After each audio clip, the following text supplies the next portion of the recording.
ಯಾವಾಗಲೂ ಇಷ್ಟೊತ್ತು ಕಾರ್ಯಕ್ರಮನ ನೋಡಿದ್ದೀರಾ, ಎಂಜಾಯ್ ಮಾಡಿದ್ದೀರಾ, ತುಂಬ ಖುಷಿ ಪಟ್ಟಿದ್ದೀರಾ ಅನ್ಕೊತೀನಿ.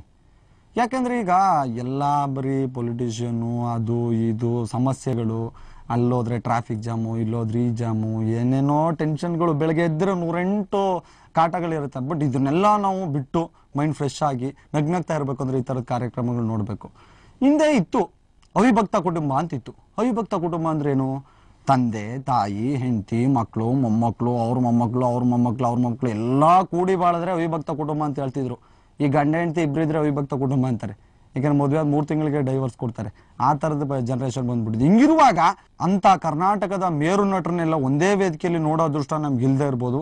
ಆದರೆ ಅವರನ್ನೇ ಹೋಲ್ತಕ್ಕಂಥ ನಮ್ಮ ಜೂನಿಯರ್ ಆರ್ಟಿಸ್ಟ್ಗಳೆಲ್ಲ ಬಂದಿದ್ದಾರೆ. ಜೂನಿಯರ್ ರಾಜ್ಕುಮಾರ್, ಜೂನಿಯರ್ ಉಪೇಂದ್ರ, ಖಂಡಿತವಾಗ್ಲೂ ಇವ್ರು ತುಂಬ ಪುಣ್ಯ ಮಾಡಿದ್ರು. ಯಾವ ಜನ್ಮದ ಪುಣ್ಯನೇ ಏನು ಅಂತಂಥ ಒಳ್ಳೆ ವ್ಯಕ್ತಿಗಳ ಹೋಲಿಕೆಯನ್ನು ಇವ್ರು ಇಟ್ಕೊಂಡಿದ್ದಾರೆ.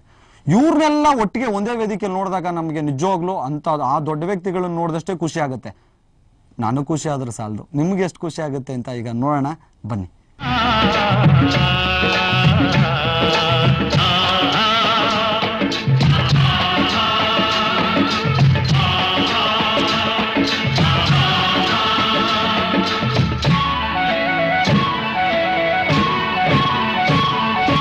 ಕೂಡಿ ಬಾಳೋಣ ಎಲ್ಲೆಂದು ಸೇರಿ ದುಡಿಯೋಣ, ದುಡಿಮೆಯೇ ಬಡತನ ಅಳಿಸಲು ಸಾಧನ. ಕೂಡಿ ಬಾಳೋಣ ಎಲ್ಲೆಂದು ಸೇರಿ ದುಡಿಯೋಣ ಎಂದು ನಾವು ಒಂದೆಂದು ಕೂಗಿ ಹೇಳುವ, ಸ್ನೇಹ ನಮ್ಮ ಫಲವೆಂದು ಎಲ್ಲ ಹಾಡುವ. ಎಂದು ನಾವು ಒಂದೆಂದು ಕೂಗಿ ಹೇಳುವ, ಸ್ನೇಹ ನಮ್ಮ ಫಲವೆಂದು ಎಲ್ಲ ಹಾಡುವ.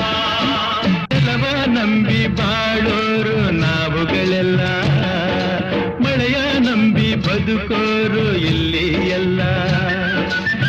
ಹಸಿರೇ ಉಸಿರು ನಮಗೆಲ್ಲ, ನಗುತ್ತಾ ಸೇರಿ ದುಡಿವಾಗ ಬೇಸರವಿಲ್ಲ, ಎಂದು ನಮಗೆ ಆಯಾಸ ತೋರುವುದಿಲ್ಲ.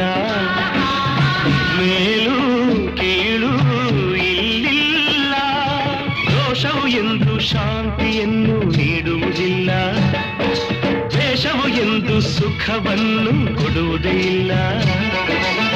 ವಿರಸ ವಿಷವು ಸುಳ್ಳಲ್ಲ, ದುಡಿಮೆಗೆ ಫಲವ ಕಂಡೇ ಕಾಣುವೆ, ಬೆವರಿಗೆ ಬೆಲೆಯನ್ನು ನೀ ಪಡೆವೆ.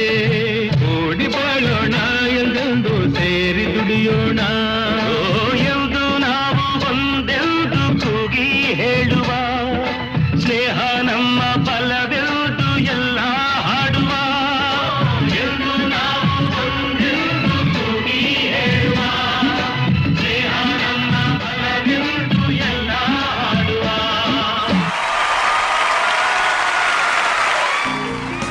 ನೋಡಿದ್ರಲ್ವಾ, ನೀವು ಅನ್ಕೊಂಬೋದು ಇದ್ಯಾಕೆ ಮಧ್ಯ ಒಳ್ಳೆ ಬೆರ್ಗ್ ಬಂದವನಿಗೆ ಹೆಂಗೆಂಗೋ ಮಾತಾಡ್ತಾನೆ, ಇದ್ಕಿದ್ದಂಗೆ ಡೀಸೆಂಟ್ ಆಗ್ಬಿಡ್ತಾನೆ ಅಂತ. ಏನೂ ಮಾಡೋಕ್ಕಾಗಲ್ಲ, ಎಲ್ಲ ಇವ್ರ ಸವಾಸಗಳು. ಒಬ್ಬೊಬ್ರ ಜೊತೆ ಮಾತಾಡ್ತಾ ಒಂದೊಂದು ಥರ ಬರ್ತದೆ. ಇವತ್ತಂತೂ ಕಾರ್ಯಕ್ರಮ ಸಿಕ್ಕಾಪಟ್ಟೆ ಎಂಜಾಯ್ ಮಾಡಿದ್ದೀರಿ ಅಂತ ನಾನು ಅನ್ಕೋತೀನಿ ಕಣಪ್ಪ. ಏನಕ್ಕ ನೀನೇನು ಹೇಳೋದು ಹೋಗ್ಬೋದ ಎಂಜಾಯ್ ಮಾಡಿದ್ದೀನಿ ಅಂತ ಇದೆಯಾ? ನಂಗೆ ಚೆನ್ನಾಗಿ ಗೊತ್ತು ಎಂಜಾಯ್ ಮಾಡಿರ್ತಾರ ಅಂತ. ಸೂಪರ್ ಡಿಪ್ ಕಾರ್ಯಕ್ರಮ ಇವತ್ತೆಲ್ಲ ನೋಡಿದಿರಿ. ಎಲ್ಲ ನಗ್ತಾ ಇರಬೇಕು, ಬಂದದ್ದೆಲ್ಲ ಬರಲಿ, ಭಗವಂತನ ದಯ ಇರಲಿ ಅಂತ ನಗ್ತಾ ಇರಬೇಕು. ಒಬ್ಬ ಮನುಷ್ಯ ಪ್ರತಿದಿನ 1 ಗಂಟೆ ಯಾವತ್ತು ನಗ್ತಾನೆ 20 ವರ್ಷ ಜಾಸ್ತಿ ಬದುಕ್ತಾನಂತೆ.